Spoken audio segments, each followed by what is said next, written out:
मुस्तफ़ा कत्ल केस के मुलजिम अरमगान को मजीद 3 मुकदमात में जेल कस्टडी में दे दिया गया। मुस्तफ़ा कत्ल केस की तहकीकात जारी है। मैं बात करूंगा इस केस के बैकग्राउंड में मंशियात का एक नेटवर्क है जिसके ताने बाने जाके कैनेडियन ड्रग माफिया उससे भी मिलते हैं। पुलिस की जो इन्वेस्टिगेशन हुई इस केस में मुकाबले के फौरन बाद वो इतने फ्लॉज हैं, उसमें इतने सवालात खड़े होते हैं कि हम खुद परेशान हैं। मुस्तफ़ा को कैसे कत्ल किया गया? मुलजिम अरमगान के पास मुतअद्दिद बैंक अकाउंट्स थे। उसकी गैर कानूनी गाड़ियों से मुतालिक भी तहकीकात की जा रही हैं। बेसिकली इलीगल कॉल सेंटर के जरिए गैर कानूनी तरीकों से पैसे कमाने को डब्बे का काम कहा जाता है। मुलजिम अरमगान के वालिद कामरान कुरैशी के खिलाफ पुलिस मुकाबला और गैर कानूनी असलहे का केस। पुलिस पर फायरिंग में और एक डीएसपी और एक अफसर के जख्मी होने में असला इस्तेमाल हुआ था, तो इसके वालिद को भी जो है इस केस का हिस्सा बनाया गया है। ये साथ भी नहीं रहते थे। अरमगान से मिलने उसका बाप कभी महीने में 1 दफा 2 दफा आ जाया करता था। इसके बाद जो गाड़ियां हैं वो भी क्रिप्टो करेंसी से खरीदी गई हैं। कराची में मुस्तफ़ा आमिर कत्ल केस के मरकजी मुलजिम अरमगान के खिलाफ मनी लॉन्ड्रिंग केस में रोज नए इंकशाफात सामने आ रहे हैं। अब ऐसा लगता है कि उस केस को जानबूझ के लो प्रोफाइल करने की तरफ कोशिश की जा रही है। CIA का दावा है कि सालाना 24 से 25 करोड़ रुपए की सिर्फ साहिर हसन वीड फरोख्त करता था। कराची में होने वाली डांस पार्टीज में बेतहाशा ड्रग्स इस्तेमाल हो रही हैं। मुस्तफ़ा आमिर है, मंशियात फरोश था। साजिद हसन का जो बेटा है साहिर हसन, वो इसका मरकजी दूसरा किरदार है जिसको दूसरा बड़ा मंशियात फरोश कहा जाता है। पैसा असल में अरमगान के पास। अस्सलाम वालेकुम दोस्तों, बात करेंगे कराची में होने वाले अरमगान कुरैशी केस पर। लेकिन इस केस के बारे में आप लोगों को ज़्यादातर इल्म है कि कब क्या हुआ, ख़ासतौर पे आमिर मुस्तफ़ा का किस तरीके से मर्डर हुआ। उसकी लाश बलूचिस्तान में जलाकर गाड़ी समेत उसको वहाँ फेंका गया, और जब पुलिस ने रेड किया डिफेंस में 9 फरवरी को वहाँ पर पुलिस से मुकाबले में एक DSP और एक पुलिस एहलकार जख्मी होता है, और अरमगान को पुलिस वहाँ गिरफ्तार करती है।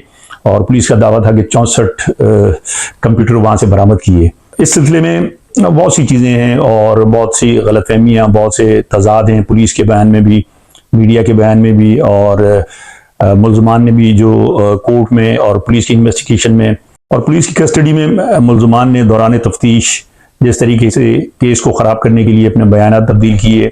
मुलजिम अरमगान के वालिद कामरान अजहर कुरैशी ने जिस तरीके से मीडिया के साथ खेला और पुलिस को, कोर्ट को, जगह जगह इसने एक जाराना रवैया अख्तियार किया, वो भी आपने देखा।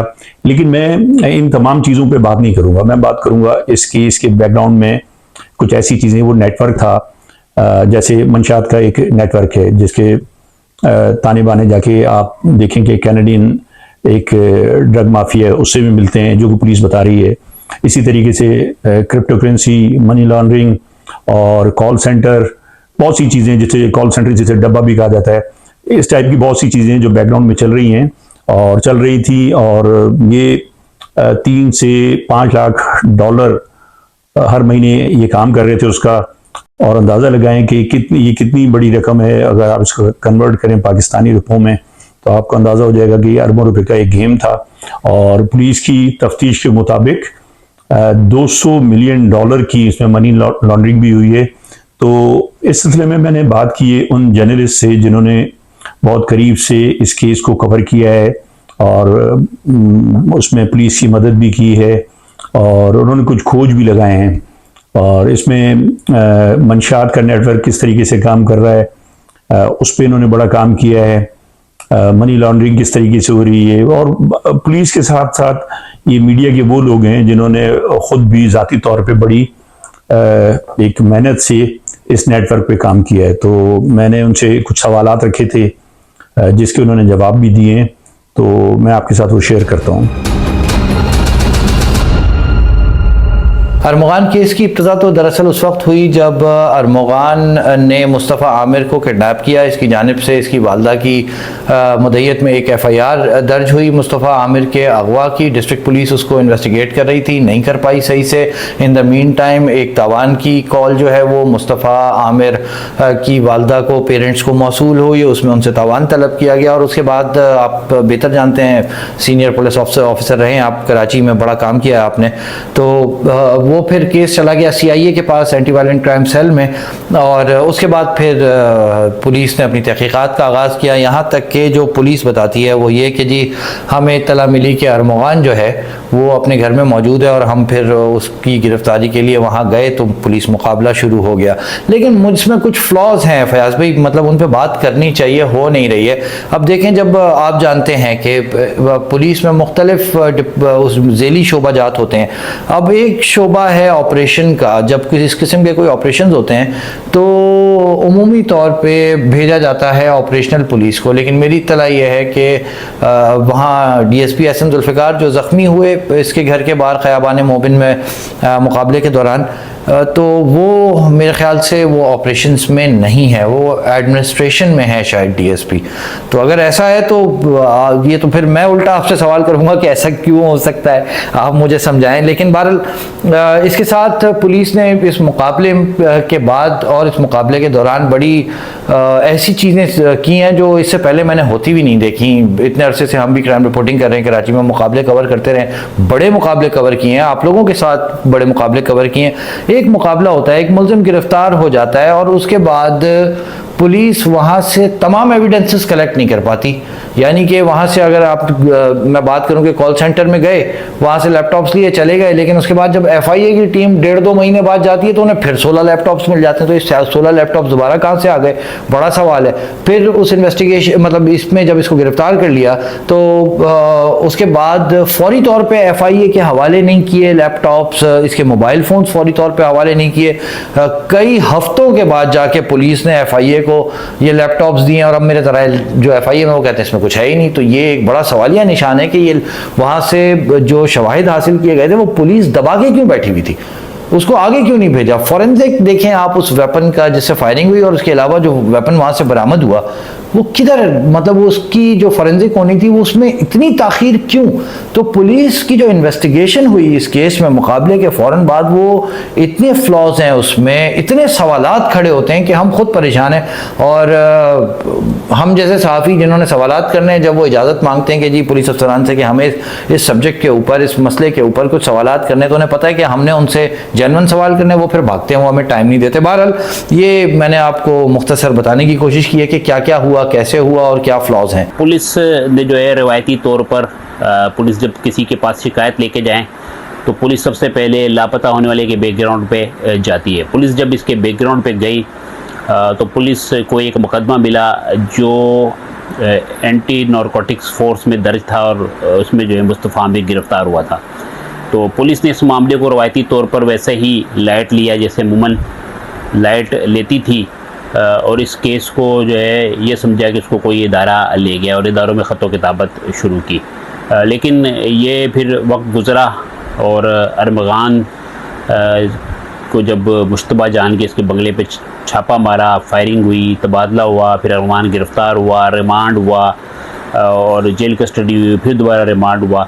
तो ये फिर जो है ना कई नेक्सिस हैं जो खुलते चले गए। अगर इस तमाम मामले को देखा जाए तो ये मंशियात और डब्बों का जो पैसा है उसका गठजोड़ था। अब इसमें सवाल ये है कि डब्बा क्या है जो इस केस के अंदर बार बार एक इस्तिलाह इस्तेमाल होती है। ये गैर कानूनी कॉल सेंटर्स हैं जिसको FIA, पुलिस, CTD और इसको चलाने वाले इसको डब्बे की इस्तिलाह इस्तेमाल करते हैं, क्योंकि इसमें गैर कानूनी तौर पर क्रेडिट कार्ड्स, डेबिट कार्ड्स और बैंक अकाउंट्स को जो है उसका पैसा जो है वो एक स्कीम के ज़रिए खाली किया जाता है। दुबई का शहर है अजमान जहाँ पर ये डेटा फ़रोख्त होता है। इसके अलावा और ब्लैक मार्केट्स हैं जहाँ इन कार्ड्स का डेटा फ़रोख्त होता है। ये डेटा उन लोगों का होता है जिनमें ज़्यादा तादाद उम्र रसीदा लोगों की होती है, या अमेरिका, कनाडा, यूरोप के जो तरक्की याफ्ता ममालिक हैं उसके रिहायशी होते हैं। इनका जो डेटा, क्योंकि हम अमेरिका में या कनाडा में जब हम ट्रैवल करते हैं या हम कोई भी ऑनलाइन इंश्योरेंस पॉलिसी लेते हैं या कुछ भी लेते हैं, तो वहाँ पर जो एतमाद का तरीक़ेकार है वो काफ़ी पूरे एतमाद है कार्ड इस्तेमाल करने का, कि अपना कार्ड का तमाम डेटा वो कंपनी के जो नुमाइंदे जो होते हैं, जो कॉल सेंटर में कंपनी के होते हैं, उनको फराहम किया जाता है। और वो वहीं से ये डेटा जो है ना कुछ अरसे बाद, साल बाद, 1.5 साल बाद जो है बड़े खुफिया अंदाज में चोरी होता है और ब्लैक मार्केट पहुंचता है, जहां से इस डेटा को ख़रीदा जाता है और इसकी बाकायदा नीलामी होती है उस डेटा की। $70,000 अगर किसी कार्ड में है तो वो डेटा $10,000 में, $8,000 में फ़रोख्त होता है। उसको ये कॉल सेंटर्स वाले, जो गैर कानूनी कॉल सेंटर्स वाले, उस डेटा को ख़रीदते हैं और ब्लैक मार्केट में उसको जो है वो इस्तेमाल करते हैं। इसके लिए मर्चेंट अकाउंट थे अरमगान के और इसके वालिद के बेसिकली, जिनको जो है ये इस्तेमाल करते थे और मर्चेंट अकाउंट्स में फ़र्ज़ी सॉफ्टवेयर या फ़र्ज़ी कोई वेबसाइट इस तरह की अदायगी होती थी, जिसमें से ये 30-40% ये रखते थे और बाकी उस कॉल सेंटर को जिसने वो डेटा चोरी का ख़रीदा होता था और उसको इस्तेमाल कर रहा होता था उसको ये अदायगी करते थे। इन्होंने अरबों रुपए की ट्रांजैक्शंस की हैं मर्चेंट अकाउंट्स में। इनके कीनिया में और अमेरिका में इनके बेसिकली बुनियादी तौर पे मर्चेंट अकाउंट्स थे, जिनमें इन गैर कानूनी कॉल सेंटर्स, जिसको डब्बा कहा जाता है, उसका जो है ये जो डेटा था उसको पॉज मशीन के ज़रिए, ऑनलाइन के ज़रिए जो है चार्ज करते थे और अपना हिस्सा रखने के बाद 40% 30% उसको देते थे, जो जिसका ये गैर कानूनी कॉल सेंटर होता था। पुलिस की सरपरस्ती में, FIA साइबर क्राइम की सरपरस्ती में सैकड़ों कॉल सेंटर हैं गैर कानूनी जो चल रहे हैं और उसमें जो है ये फ़्रॉड किया जाता है। इसका एक तरीका जो फ़्रॉड का इस्तेमाल किया जाता है अमूमन कि जिसका कार्ड होता है उसको कॉल की जाती है और उसे ये कहा जाता है कि उसका कार्ड दुबई में या मालदीव में या कहीं पे चार्ज हुआ है, जिससे वो बंदा परेशान होता है और उससे फ़ौरन कहा जाता है कि हम आपका कार्ड ब्लॉक कर रहे हैं। अंग्रेज़ी कितने माहिर होते हैं ये बात करने वाले कि वो जो गैर मुल्की उसको भी अंदाज़ा नहीं हो पाता कि ये कॉल स्कैम कॉल है और ये किसी और मुल्क से है, मेरे मुल्क से नहीं है, और वो अपना तमाम जो OTP है और दीगर जो डिटेल है वो दे देता है, जिससे ये कार्ड खाली करते हैं। ये बेसिकली इलीगल कॉल सेंटर्स के से जुड़ता गया बेसिकली इलीगल कॉल सेंटर के ज़रिए गैर कानूनी तरीक़ों से पैसे कमाने को डब्बे का काम कहा जाता है कराची में। ये कॉल सेंटर्स होते हैं, इनके पास मुख्तलिफ ज़राए से ये डाटा हासिल करते हैं इंटरनेशनल कंपनीज़ के लोगों का, फॉरेनर्स का, ऐसे लोग जो पेंशन्स पे हों, जिन्हें सरकार पेंशन फ़ंड फराहम कर रही हो, या वो लोग जिनकी बहुत सारी सेविंग्स जो हैं वो मुख्तलिफ बैंक्स में, अकाउंट्स में पड़ी हों पाकिस्तान से बाहर। तो ये वो डाटा जो है वो ब्लैक मार्केट से ले लिया जाता है और उस डाटा के ज़रिए फिर कॉलिंग की जाती है। जो पाकिस्तान है, यहाँ फॉर्चुनेटली और अनफॉर्चुनेटली हमारा जो एक्सेंट है पाकिस्तानियों का, अंग्रेज़ी एक्सेंट, चाहे वो हम ब्रिटिश एक्सेंट में लोगों ने प्रैक्टिस करके उसको मेंटेन किया हो, चाहे US एक्सेंट में अंग्रेज़ी बोलने के, ये दोनों बहुत बेहतर हैं इंडिया, नेपाल और बांग्लादेश से। लेबर यहाँ सस्ती है, पैसे कम लगते हैं, तो इस वजह से बहुत सारी कंपनीज जो जायज़ काम कर रही, जो लीगल कॉल सेंटर्स हैं, उन्होंने पाकिस्तान को प्रेफर किया। उन्होंने यहाँ कॉल सेंटर्स बनाए अपनी कंपनीज़ के लिए। दो तरह के कॉल सेंटर्स होते हैं जो जेन्युइन होते हैं। एक इनबाउंड होता है जिसमें कस्टमर सर्विसेज होती हैं, हम खुद कॉल करते हैं, अपने मसले बयान करते हैं, अपनी प्रोडक्ट के हवाले से कोई चीज़ होती है।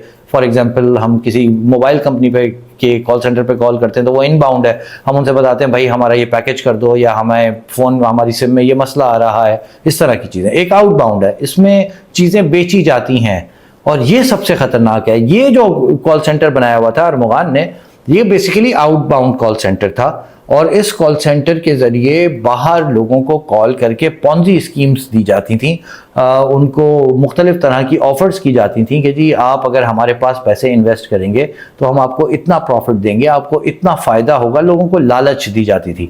ये सारा काम होता कराची से था। जो एजेंट्स, कॉल सेंटर एजेंट्स थे जो कॉल्स करते थे, वो अरमगान के घर से कॉल्स हो रही थी।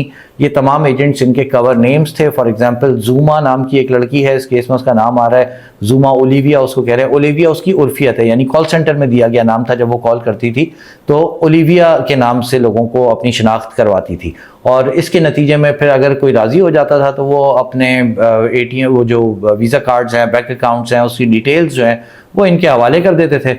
अरमगान उस पैसे को समेटता था और उसके बाद वो लोग कंगाल हो जाते थे, उनसे इनका राब्ता ख़त्म हो जाता था। अब हम मेरे ज़राए ये कहते हैं कि USA में इसके पास कुछ अकाउंट्स ऐसे हैं जिनमें वो पैसा ट्रांसफ़र होता था, और अब इसमें फिर मज़ीद दो चीज़ें हैं जो अनक्लियर हैं, पुलिस क्लियर नहीं कर पा रही है, FIA बोल नहीं रही है, उनके पास कुछ आ नहीं रहा है हाथ में, काम अभी चल रहा है लेकिन। तो मेरी ख्याल ये है कि ये उन पैसों को बिटकॉइंस में या किसी और डिजिटल करेंसी में चेंज करता था और पाकिस्तान में फिर उनको इस्तेमाल करता था। पाकिस्तान में काफ़ी एप्लीकेशंस आ गई हैं जो डिजिटल करेंसी को जो है वो इस्तेमाल करने की इजाज़त दे रही हैं। उसके ज़रिए आप शॉपिंग कर सकते हैं। वो आपको कार्ड्स देते हैं, मतलब वीज़ा कार्ड जैसे फिजिकल वीज़ा कार्ड होता है वो भी देते हैं आपको, ई वीज़ा कार्ड भी मिलता है, और फिर उसके ज़रिए आप पेट्रोल डलवा लें गाड़ियों में, खाने खा लें, शॉपिंग कर लें, जो चाहे करें, ख़रीदारी वो सब आप कर सकते हैं। तो मेरा ख्याल है ये थ्रू बिटकॉइन कर रहा था, लेकिन बाज़ दोस्तों की राय ये भी है कि इसने मुख्तलिफ अकाउंट्स बना रखे थे और फिर वो पैसा यूएसए से या तो हवाला हुंडी के ज़रिए इसको यहाँ पहुँचता था कैश की सूरत में, या फिर वो अकाउंट्स में ट्रांसफ़र होता था। इसकी तहकीकात अभी जारी है, एफआईए अभी इस पर काम कर रही है। अरमगान के वालिद की जो गिरफ्तारी है वो उस असलहे की बुनियाद पर अमल में आई है जिससे पुलिस पर फायरिंग की गई, और ये तमाम असलहा अरमगान के वालिद कामरान कुरैशी ने ख़रीदा था। कुछ पुलिस को वीडियोज़ मिली जो तमाम असले की डील और इसके मुतल्लिक सबूत है, क्योंकि पुलिस पर फायरिंग में और एक डीएसपी और एक अफसर के ज़ख्मी होने में यह असला इस्तेमाल हुआ था, तो इसके वालिद को भी जो है इस केस का हिस्सा बनाया गया है। और तमाम जो मामलात हैं, जो तफ्तीश है, पुलिस का ये कहना है कि उसमें जो है ये बात वाज़े होती है कि इस कत्ल की सरपरस्ती भी बिलवास्ता या बिला वास्ता इसके वालिद ने की, तो इनके ख़िलाफ़ मुकदमा दर्ज किया गया। केस की तफ्तीश जो है वो 3 जगह पर है इस वक्त। Anti violent crime cell CIA, FIA cyber crime और FIA एंटी मनी लॉन्ड्रिंग। और मंशियात जो इस केस से नेक्सस मंशियात का जो जुड़ा हुआ है उसकी तफ्तीश अलहदा से स्पेशल इन्वेस्टिगेशन यूनिट है CIA का, उसमें है। उसमें जो है साहिर हसन जो है एक मरकज़ी किरदार है, और उसके बाद कुछ किरदार हैं जो पकड़े गए हैं, उनसे तफ्तीश की जा रही है, और मंशियात के हवाले से CIA का ये यूनिट तफ्तीश कर रहा है। अरमगान और उसके वालिद का जो नेटवर्क है, देखें ये फयाज भी बड़ी गलत फहमी है माशरे में कि अरमगान और उसका बाप जो है वो एक पार्टी है। ऐसा नहीं है। एक बड़े तवील अरसे तक मैंने चूँकि इसके करीबी दोस्तों के इंटरव्यूज़ किए ना, ये साथ भी नहीं रहते थे। अरमगान से मिलने उसका बाप कभी महीने में 1 दफ़ा 2 दफ़ा आ जाया करता था। अरमगान उसके पास बदतमीज़, इंतहाई बदतमीज़ लड़का, अपने बाप को भी जो है वो मादरजात गालियाँ देता था, ये उसके दोस्तों ने मुझे बताया। तो वो पैसे बाज़-औक़ात ऐसे फेंक के भी दिया करता था इसको, कामरान कुरैशी को, अपने बाप को, कि ये पैसे पकड़ो, तुम पैसे लेने आए हो, जाओ यहाँ से, दफ़ा हो जाओ। इस तरह का इसका रवैया था। तो ये पैसे लेने, कामरान कुरैशी एक लालची आदमी है, काम धंधा इसके पास कोई है नहीं, ज़िंदगी इसने अपनी बर्बाद की है। तो वो बेटा चूँकि हराम कमा रहा था, उसे नज़र आ रहा था बेताशा पैसा है, उसने वो पैसा जो है वो लेने के लिए वो इसके पास आ जाता था, वो पैसा इसको मिल जाता था, ये वापस चला जाता था। तो कोई इसके बाप का एज सच इसके कॉल सेंटर्स में बराह रास्त उतना किरदार नहीं है। हाँ, इतना ज़रूर है कि पैसों की वजह से इसने एक कंपनी है, शायद वो पहले इसके नाम पे थी कामरान कुरैशी के, वो बाद में अरमगान ने अपने नाम पे करा ली। फिर इसके साथ चूंकि इसका बाप नशा करता था तो उसको नशे के हवाले से भी वो कुछ हेल्प आउट कर दिया करता था, लेकिन पैसा असल में अरमगान के पास है। कमाने का तरीका, कमाने के रास्ते वो सारे अरमगान के अपने हैं। जो उसने कॉल सेंटर लगाया वो उसका अपना है, इसमें किसी और का, इवन कामरान कुरैशी का भी बराह रास्त अमल दखल नहीं है। कोई हेल्प चाहिए हो छोटी मोटी तो शायद हो जाती हो, बराह रास्त अमल दखल जो है वो इसका नहीं है। इस केस में जो है मनी लॉन्ड्रिंग जो सेल है FIA का, उसने भी तफ्तीश की, और एक मुकदमा जो है एंटी मनी लॉन्ड्रिंग जो सेल है उसमें दर्ज हुआ है। उसमें ये बताया गया है कि ये योमिया 5 लोगों से, जिनमें बेशतर अमरीकी शहरी थे, उनसे फ्रॉड करता था। तो गैर कानूनी तौर पे जो है वो डॉलर्स पाकिस्तान लाए जाते थे और उसको जो है क्रिप्टो करेंसी में कन्वर्ट किया जाता था। इसके बाद जो गाड़ियां हैं वो भी क्रिप्टो करेंसी से ख़रीदी गई हैं, और इस बुनियाद पर अपनी इंक्वायरी मुकम्मल करने के बाद इन्होंने जो है तहकीकात की हैं और मुकदमा दर्ज कर लिया गया है। हमारे ज़राए ने ये बात बिल्कुल इब्तिदा में बताई थी कि जब अरमगान पकड़ा गया तो उसके एक लैपटॉप में एक क्रिप्टो करेंसी अकाउंट था जिसमें 135 जो है क्रिप्टो थे। अगर एक क्रिप्टो करेंसी की मालियत पाकिस्तानी रुपीज़ में अगर कन्वर्ट की जाए तो उस वक़्त $98,000 बनता था जब ये गिरफ़्तार हुआ है, और अब जो है क्रिप्टो करेंसी डीवैल्यू हुआ है कुछ, तो अब कुछ कम बनता है। तो उसमें जो है इसके वालिद ने जो है बिल्कुल ओपनली ये बात तो नहीं की, लेकिन कुछ हलकों में ये बात गश सुनाई दी थी कि अरमान के जो क्रिप्टो करेंसी अकाउंट्स है उसमें से कुछ पैसे जो है निकाले गए हैं। इसको जो इस्तेलाह में जो इस्तेमाल की जाती है पैसे उतारना कहते हैं, और उसमें ये इसके वालिद का कहना था कि उसको उस लैपटॉप की तलाश है जिसमें वो क्रिप्टो करेंसी अकाउंट था और वो उसको केस प्रॉपर्टी नहीं बनाया गया है। केस प्रॉपर्टी तमाम एंटी वायलेंट क्राइम सेल के पास थी, उसमें कुछ अब FIA को हवाले भी की है, लेकिन उस लैपटॉप के मुतल्लिक इसके वालिद अक्सर दावा करते हैं, उनके कई क्लिप्स देखे जा सकते हैं जिनमें वो कहते हैं कि एक लैपटॉप जो है वो गायब है। और हमने जो ऑब्ज़र्व किया और हमने जो देखा कि इनको अपने बेटे से ज़्यादा उस लैपटॉप की काफ़ी ज़्यादा तलाश रही है। अगर जो तफ्तीशी अफसरान हैं, अगर इनसे जो हमारी बात हुई है, उनका ये कहना है कि तकरीबन 17 अरब रुपए की ट्रांजैक्शंस जो हैं इन्होंने जो है अपने अकाउंट्स के अंदर, जो क्रिप्टो करेंसी अकाउंट्स हैं उनके अंदर जो है इन्होंने कुछ अरसे के दौरान की हैं।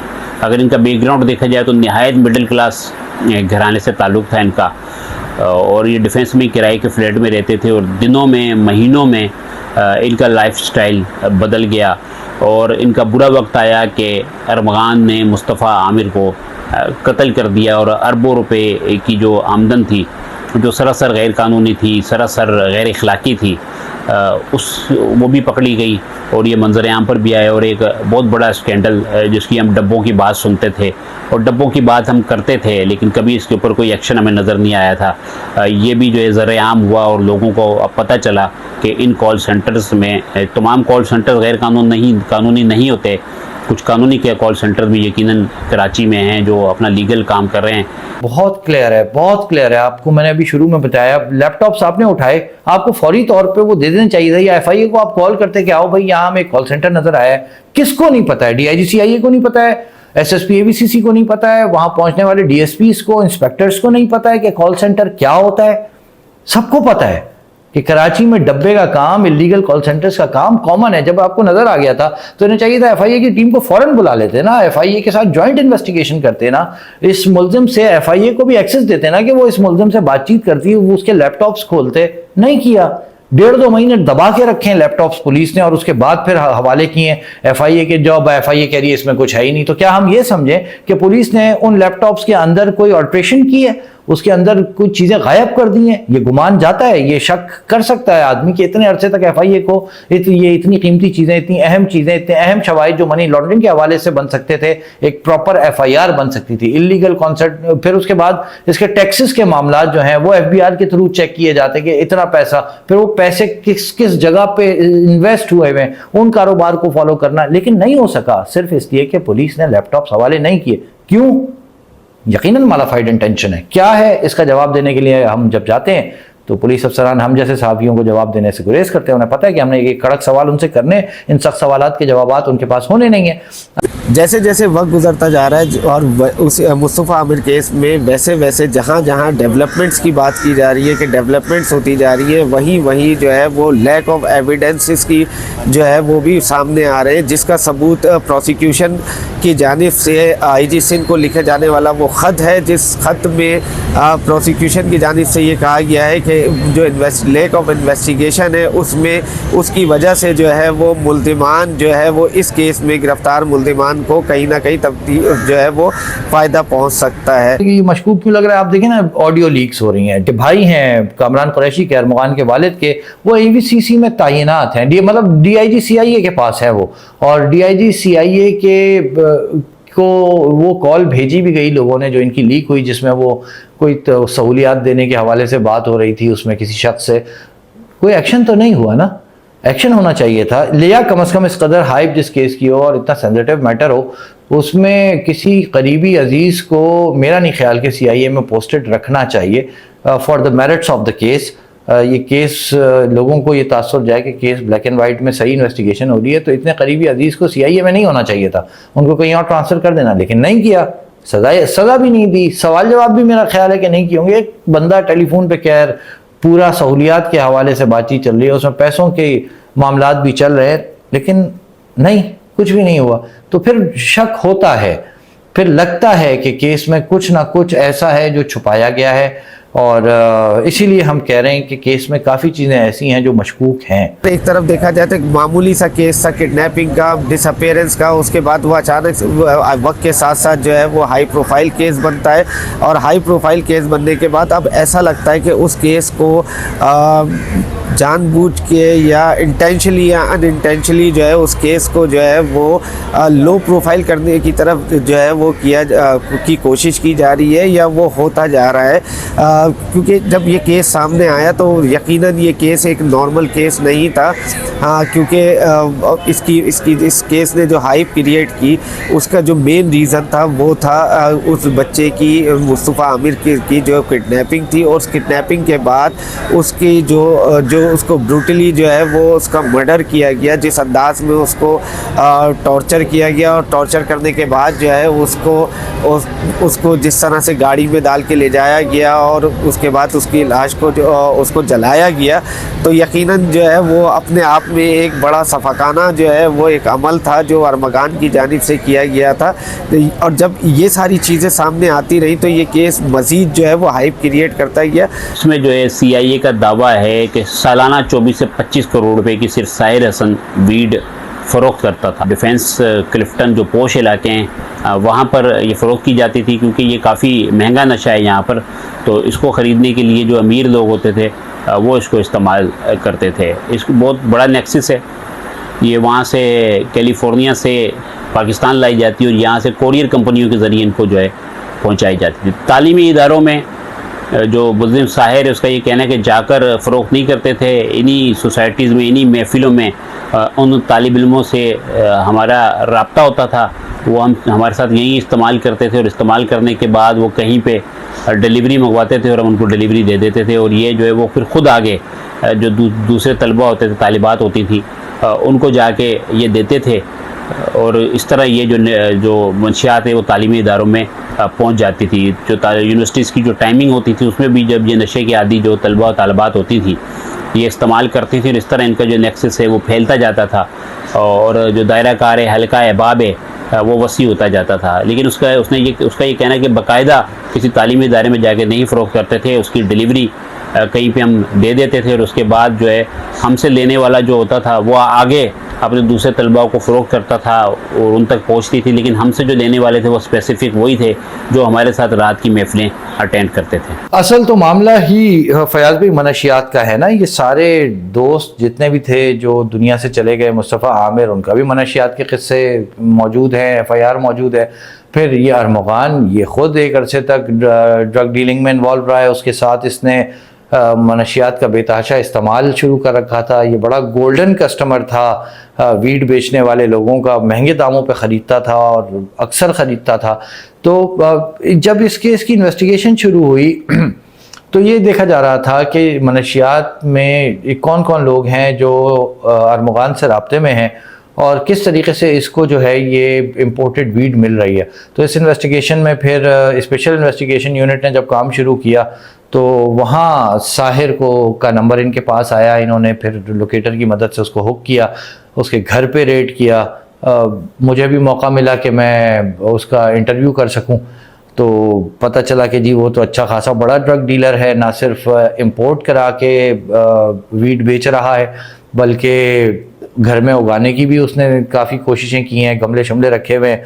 और उसके पास जो लोग लेने आते थे वो उसने वाकई बड़े नाम उगले। मैं चूँकि अब तक पुलिस ने उन नामों को कागज़ों में शामिल नहीं किया तो मैं भी उनको लेते हुए हिचकिचाऊंगा, मैं नाम नहीं लूँगा, लेकिन नाम वाकई बड़े बच्चों के हैं, बड़े लोगों के बच्चों के हैं और उनसे भी पूछगछ होनी चाहिए थी। लेकिन बहरहाल आपको पता है बड़े लोगों के बच्चों पर हाथ कैसे डालेगी पुलिस, वो तो बेचारे उनके पर चलते हैं ना। जो पोश इलाके हैं वहाँ पर कोकीन, जिसे कोक कहा जाता है, ये फ़रोख्त होती है, वीड फ़रोख्त होती है। वीड जो है कोक महंगे नशे हैं तो पोश इलाकों में जो है फ़रोख्त होते हैं। मुख्तलिफ सप्लायर हैं जो इसको खुफिया अंदाज में फ़रोख्त करते हैं। और अब इसके कोई बाकायदा अड्डे नहीं हैं, ये एप्लीकेशन इस्तेमाल की जाती है इसके लिए। व्हाट्सएप, इंस्टाग्राम और दीगर जो एप्लीकेशंस हैं उनके ज़रिए ये ऑर्डर्स वसूल किए जाते हैं और डिलीवरी देने वाला जो है मुकर्ररा जो जगह जो उसको बताई जाती है वहाँ पर डिलीवरी देता है। ऑनलाइन धंधा है, जारी है। कोक की अगर बात की जाए तो 18 से 20 हज़ार जो है पर ग्राम फ़रोख्त होती है। इसी तरह जो वीड है वो 6 से 8 हज़ार जो है पर ग्राम जो है फ़रोख्त होती है। वीड जो है दो किस्म की है, कैलिफोर्निया से आती है, ईरान से आती है। जो कैलिफोर्निया वाली वो महंगी है, जो ईरानी ग्रुप है वो सस्ती है। ये जो है इसको आप जो है भंग की जो है बिल्कुल रिफाइंड जो फॉर्म है वो समझ लें कि भंग से इसको तैयार किया जाता है। कुछ लोग जो है पुलिस का ये कहना है कि यहाँ पर भी जो है पाकिस्तान में भी इसको तैयार करने की कोशिश कर रहे हैं। फैज़ी तो बहुत बड़ा आदमी है, मतलब मनशियात के मामलात में ये कोई छोटा नाम नहीं है। ये पाकिस्तान भर के लोगों से राब्ते में है जो कोकेन इस्तेमाल करते हैं। कोकेन का बड़ा डीलर है, इस वक्त जेल में है। SIU की बड़ी कामयाबी थी। मेरा ख्याल था कि इसका रिमांड लेना चाहिए था, पुलिस ने इसका रिमांड नहीं लिया। मेरी ज़ाती राय है कि ये रिमांड इसलिए नहीं लिया कि जब इसने अपना मुंह खोला और जिन लोगों के नाम लिए, उसमें मतलब बड़े टीवी एंकर्स भी शामिल हैं, उसमें बड़े बासर सियासतदान शामिल हैं, उसमें टीवी एक्टर एक्ट्रेसेस शामिल हैं, उसमें मैं मतलब क्योंकि मुझे तो पता है उसने क्या नाम लिए, तो वो नाम इतने बड़े मेरे ख्याल है पुलिस के हाथ पांव फूल गए। उन्होंने कहा इसका रिमांड नहीं लो क्योंकि फिर मजीद तफ्तीश में मजीद नाम खुलेंगे, कागज़ बनाने पड़ेंगे, तो कागज़ों में लोगों के नाम आएंगे तो हमारी नौकरियां जो है वो गले में आ जाएंगी, हम बड़े परेशान हो जाएंगे। तो आपको पता है ताकतवर के ख़िलाफ़ कानून पाकिस्तान में अनफॉर्चुनेटली हरकत में आता तो है नहीं।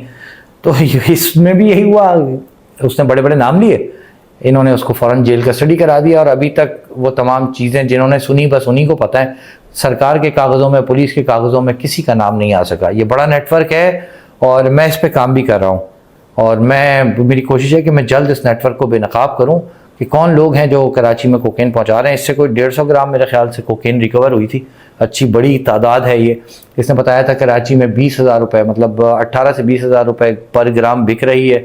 कॉलेजेस, यूनिवर्सिटीज़ के बच्चे जो हैं, लड़के लड़कियां, वो बेतहाशा ख़रीद रहे हैं। कराची में होने वाली डांस पार्टीज़ में बेतहाशा ड्रग्स इस्तेमाल हो रही हैं और मतलब शायद कोई तबका ऐसा हो जो अब ड्रग से महफूज रहा हो। हर तबके में पैसे वाले लोग कम बेश इस कोकेन के ड्रग के आदी हो चुके हैं और वीट के भी। अभी तक हम देखते हैं तो एक साहिर हसन की गिरफ्तारी तक ही वो ड्रग्स कार्टेल जो है महदूद है, जहां इतनी बड़ी बातें की गई थी कि इंटरनेशनल ड्रग्स कार्टेल और डार्क वेब की बात की जा रही थी और कुछ प्राइवेट कोरियर कंपनीज की बात की जा रही थी और कुछ इदारों के रोल की बात की जा रही थी, लेकिन वो वहीं तक महदूद रहा। सिर्फ और सिर्फ साहिर ड्रग्स कार्टेल का जो मामला है वो साहिर हसन की गिरफ्तारी तक महदूद रहा। बड़ा टेक्निकल सिस्टम है ये, इस तरह नहीं होता कि मैं जाऊं और जाके कहूँ यार किसी बंदे से मुझे मनशियात दे दो।